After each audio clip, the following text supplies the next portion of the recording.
Our top story this morning, the all-out battle against those wildfires roaring across the American West. There are dozens of large fires that are burning, fueled by high heat and wind, and causing evacuations, power outages, as well as air quality concerns. ABC's Kayna Whitworth is in Simi Valley right now. Good morning, Kayna.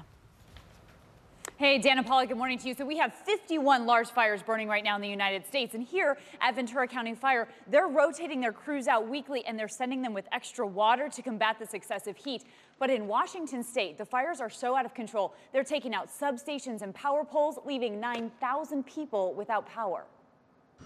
Overnight, the Chelan fire in Washington state forcing over 1,500 people from their homes. You could see just flames up in the trees, and as the wind blew, it grew. Helicopters dipping into the river to try and extinguish the flames.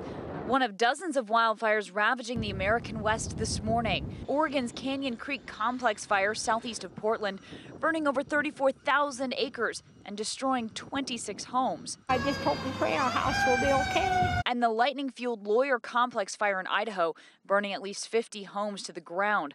Firefighters struggling to contain the 21,000-acre blaze. Here in drought-stricken California, simply too many fires and not enough resources. Crews fighting the cabin fire are using this nearby reservoir for water. Those helicopters can take up to 2,000 gallons of water, and they can take it right up to the fire. Crews on the cabin fire only getting 2 of the 9 air tankers they needed to battle back flames in this rugged terrain. We've had a lot of firefighters spread thin throughout Northern California, especially.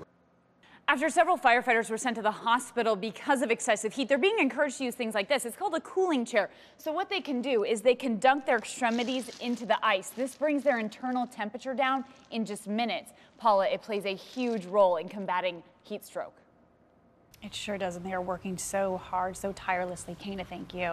And Rob, I know you're keeping an eye on the situation, saying they're not getting rain for another week, which I imagine is only going to compound the problem and create a host of other issues. You're right about that. Very, very dry air over the area. No rain expected. Not a whole lot of dry lighting. That's good. But the other issue with all this smoke that's been settling into the valley, so air quality, a concern not just for the firefighters, but for the residents around these areas, across parts of southwest Idaho and through parts of Montana, even getting into the Bay Area where winds are starting to push some of that wind offshore. Incredibly dry air. This relative humidity levels, 7% in Sacramento, 7% in Fresno. That is unbelievably dry, so that is exacerbating the situation, as is the heat, especially across the southwest. Now we have heat advisories around the Bay Area, San Francisco included there, so it's going to be unhealthy as far as the heat is concerned.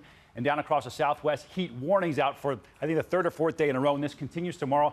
112 in Vegas, 113 in Phoenix. That will likely be another record. And Dan, we're building the heat across the east, too.